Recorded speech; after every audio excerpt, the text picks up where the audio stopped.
All right, guys, it's everyone's favorite time of the year here. The MIAA basketball tournament starting tonight on Monday through the middle of March. We got 3 weeks of exciting basketball coming up for you. A lot of upsets I think we're going to have this year. I think a lot of unpredictability, more so than I think in other years. I'm Brendan Hall, and this is Malcolm Smith, our loyal friend, regular guest to our podcast here. We're going to kind of do an overview here. I want to first talk about Lynn English, suddenly the darlings here in the state. Winners of 11 of 12, really impressed a lot of people with their showing at the IABA 130 tournament. And we talk about the guards there, the three amigos, if you will, Freddie Hogan, Stevie Collins, and Eric Rosario. Really the wild card here in Division I North. How far do you think they'll go? Well, I think they're going to go very deep. I mean, they remind me of the Charlestown teams in the 90s that stay consistent with the pressure.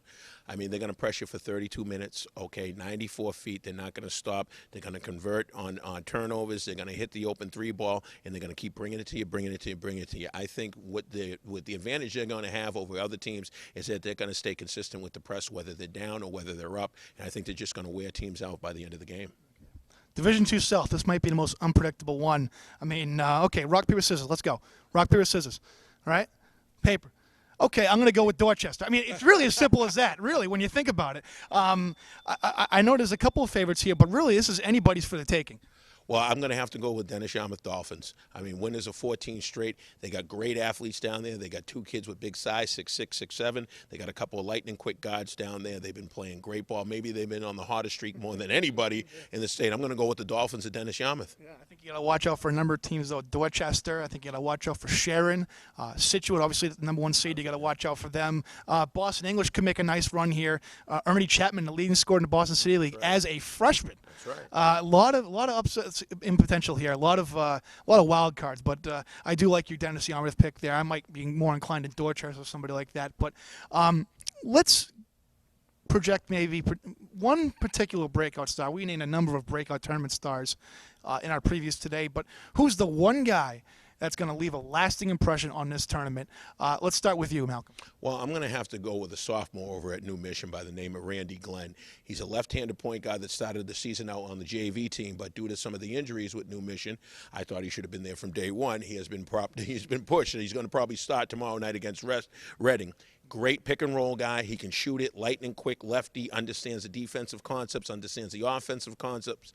He's a breakout star, ready to go. Randy Glenn. I'm going to go out in Central Mass to our friends at Algonquin High School, and a very talented sophomore, the A.J. Brodeur, all is 6'8", has pretty much dominated competition out there for good stretches of the season. One of the leading scorers in Central Mass. Boy, does this kid have a high ceiling. You've been talking about him from the day he set foot at school, and he hasn't really done anything to deter you. You know, great kid on and off the court. Let's get into this, Malcolm. I want your state tournament winner. And I say winner, not, well, maybe this team will do good. Let's have your bona fide state tournament champion. We'll start with Division I. Division I, as I said on December 28th, I'm going to say it today too. Central Catholic. I'm going to go Division I, Central Catholic. I just think, some people look at it, well, they had, okay, listen, they lost 5 games. So what? Okay, they win the big ones when they count. Okay, they split with Lowell, and Lowell's a very good team. But I think when it comes down to it, okay, when they get down there in Worcester, I think it's going to be Central Catholic. That's my prediction. I'm going to throw a curveball at you because they haven't been playing great as of late, but they are the defending Division I state champions, and that's Springfield Central. And when these guys get going, you talk about Kamari Robinson, returning All-Stater, Chris Baldwin, far and away the most talented player in the state. You get those two guys going in the low post, you're able to distribute to them, feed them. I think they're a force to be reckoned with. And I do like Mansfield coming out of the East, too, by the way. I think they can take the East. Let's go to Division II here. I think I know where you're going on this one. You're a Cape Cod guy. You're from out that way. You obviously have an affinity for these guys. But Dennis-Yarmouth, I guess, is your pick here? Yeah, absolutely. I mean, people are going to think about it, the Cape, over the bridge. Are you kidding me? But you got to understand something. Dennis-Yarmouth has tremendous athletes, and they all can score down there. And they play very hard. They got a great fan base, but more than anything else, you got guys down there who eat up the paint, don't let too many offensive rebounds. They defend, they contest on shots, they box out, and they run. And I said back in December that whoever won Division II North will win the whole thing. I got to stick to that. That's why I like North Andover. North Andover is going to outlast everybody in probably the most loaded bracket of Division II, and I think they're going to win it. And it's going to be a nice win for Mike McVeigh, longtime coach, who's been knocking at the door for quite a while. Let's go to Division III. Back in December, I called this for Danvers. Actually, before the season, I called this for Danvers, and I know they've got some injuries. Eric Martin, we don't know the timetable on that, but I still think, with all that said, I think Danvers is going to win this. Oh, absolutely. I don't think that's going to be too hard right there. He'll be back maybe in the third round, but even without him, they're just too versatile down there. They play extremely hard. More than anything else, they're athletic. You got guys who go way above the rim over there. The guys play all year long together. They get after it on defense. They're physical. I'm going to have to say Danvers is going to repeat. Okay. Division IV. I like Westport coming out of the South and winning the whole thing. You look at their non-conference schedule; they got some real competition out there. Sweeping the series was Cardinal Spellman, which is a favorite in D3 South. That's a big deal. I think Westport is the most battle-tested. I think they're going to win the whole thing in D4. Well, I like St. Clements up here in the north, but, after, we faced St. Clements when I was at Cristo over there.